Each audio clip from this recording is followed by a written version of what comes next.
Hey guys, and welcome back to episode number 12 of the Rayo Vallecano career mode save here on FIFA 19.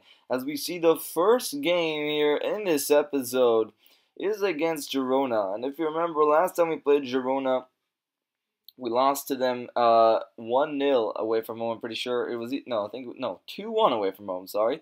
And now we host them here, so let's hope for a different result as both teams shake hands. And we come into this game with a pretty decent position after last episode, after we kind of regained form. So let's see what's going to come out from this episode. And we see 3 minutes and 54 seconds in, we concede a goal by Girona. So everything I just talked about went to the drain, really. But, I mean, we still do have 86 minutes to come back in this game. So let's see if we can manage to do it here. But Douglas Luiz, the man on loan, the Brazilian on loan from Man City, second season in Girona, on loan from Man City, scores a brilliant volley to get it past Alberto and make it 1-0. In this episode in general, though, we'll have Catalan chaos, I'm pretty sure I'll call this episode, because we're facing Girona here away from home, and then Barcelona away from home. So 2 games against 2 teams from Catalunya after we faced Espanyol in the last episode.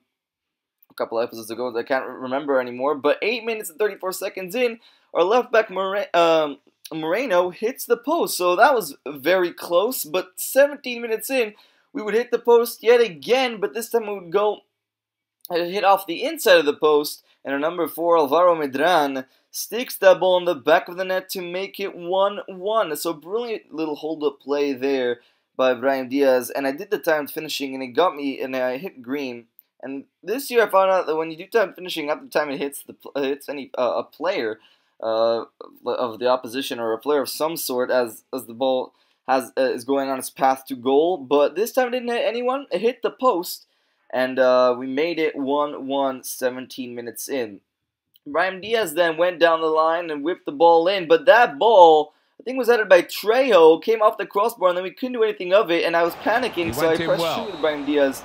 And that came to no avail. That was the first half, as the first half here in the Estadio de Vallecas is 1-1. Better than at least the previous game where it ended 2-1 to Girona. But at halftime, we do go level pegging, 1-1. The second half, Girona would have the first chance 67 minutes in, and it would be saved. 85 minutes in, though, 20 or so minutes after that highlight, we have a chance. De Tomas, though, can't score from there.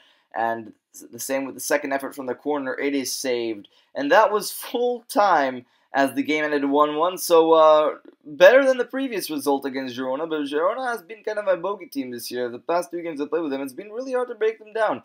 Whether I'm under pressure or whether it's just hard to break them down in-game because they're a very decent side. In this game, they're up high. See, they're at 9th, we're 10th, so it was a top-of-table clash, but they ended 1-1 there, so we can't cry over spilled milk. Yeah, the second game of this episode, though, right here, we head to Barcelona, and obviously Barcelona had a thrilling encounter in the reverse fixture where it ended 4-3 to Barcelona after we took the lead 3 times. Or 2 times, sorry. No, 3 times. And the game ended 4-3. But here the game was very open. Both teams had a lot of chances. We being actually the team who had the better, more efficient chances. As Wilfred Bony had that ball and couldn't find his goal yet. His shooting boots in this episode. As it goes to halftime, no. The reason it has been that many highlights because both teams had limited chances, and both teams were defending really hard, so it was really hard to break either side. And we see that 57 minutes in, Wilfred Bony will come off, and he hasn't scored a goal yet in this episode. So we subbed him up for De Tomas, and look at this for a substitution. De Tomas, the guy on loan from Real Madrid, says, "See, Real, I know what I should be doing as a striker playing against Barcelona, and that is sticking the ball in the back of the net against the Catalan side." And we made it 1-0 for the first time in this game with a brilliant through ball by Advincula, which left De Tomas facing a 1-on-1 against a very talented Vermaelen. So he beat him. Actually, no, it wasn't Vermaelen, it was Lenglet. So he beat him with his pace, with his the fact that he has more stamina, and stuck that ball into the top left where Ter Stegen couldn't save it. Upper echelon goal there by De Tomas, as we made it 1-0 for the first time in this game, and 75 minutes in, Alberto saves us once again this season, like he's done many times, and he does another one 2 minutes later, as we still keep the game 1-0 to us, as we're under pressure by Barcelona. That's what happens in ultimate difficulty. You score a goal and you're immediately under pressure, but luckily Fernandinho was under that shot, and blazed it over the bar, but that was it for the second game of the episode. We beat Barcelona after we didn't manage to beat their derby rivals, Girona, and we come into the third game of the episode with 4 points, and it's against Villarreal, who are also high up on the table. So the question is, we haven't managed to do it against Girona, but we know that we'll have to do it here if we want any chance to be in the Europa League next season, or finish at least in a decent place in comparison to what the board wanted us to achieve. As we line a similar lineup, and 2 minutes in, we have a chance. Wilfred Bony with a free header, and not many times this season you would say that Wilfred Bony would miss that chance, and Sergio Asenjo was equal to that header. That header was a very tame header, not like the one against against Atletico Madrid in the last episode. Very tame, and didn't manage to do anything from there. A couple minutes later, exactly after that, the corresponding corner, we hit the crossbar, so that was very unlucky, and 12 minutes in, they had a chance from a corner, missed wide of the post. 14 minutes though, look at this for a strike by Dani Raba. This is a player that I put on our short list. He's young, he can play striker, cam, left mid, right mid, and he scores against us, number 22, with an absolutely sensational first-time effort. That goes into the top corner, like the Leo Baptistao goal that we played against Espanyol. This one goes into the top corner after a spectacular first-time effort. Look at this for Dani Raba. Look at this from this view. The number 22 just connects with it so sweetly.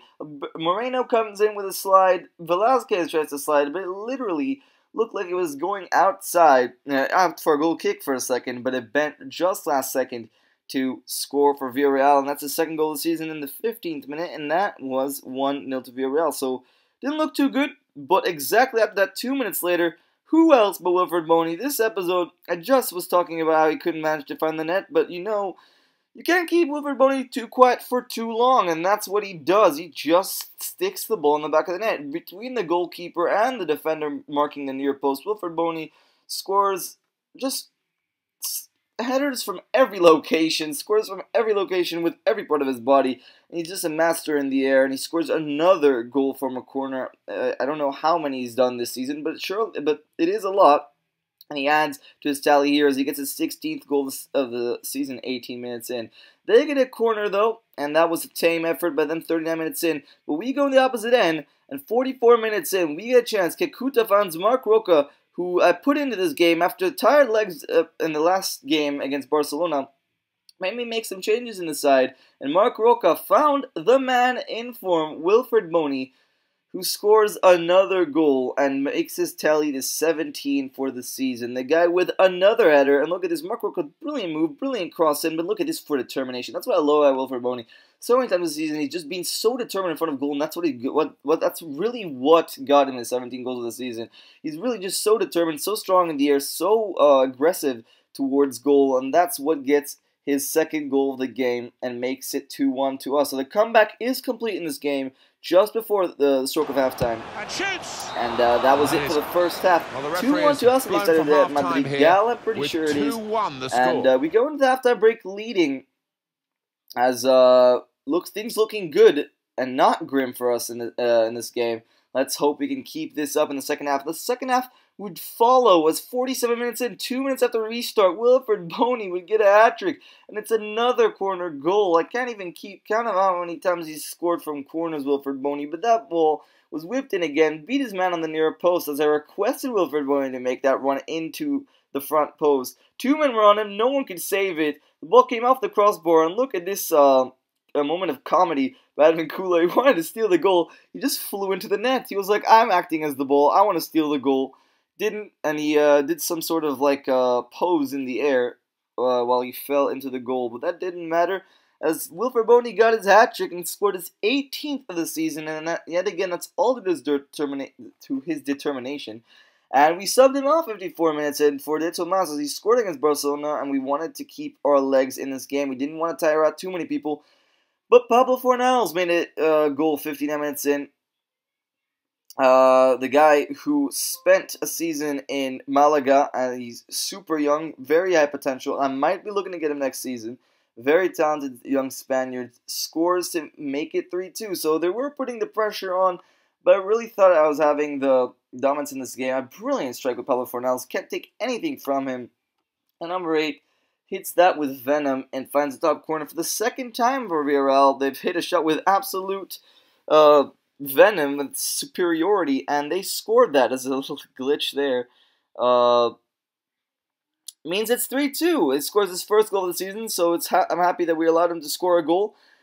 Marc Roca, though, hit the crossbar with an unbelievable strike from outside the box. Didn't look like he meant it, though, but it did hit the post 72 minutes in. We almost made it 4-2. And here, Dani Olmo had a chance of his own after scoring the last episode, but missed that over the bar. Alvaro Medran then got substituted for Jenny Ali and Bula, who hasn't got many chances after the Giant transfer window after we signed Dani Olmo and reverted to that new formation. But that would do it for the episode. Wilfred Boney getting a hat-trick. That would do it for this game as well. 3-2 to us, and I hope you guys enjoyed this episode. I'll see you guys in episode number 13 of this Rayo Vallecano Career Mode Save. Peace, guys.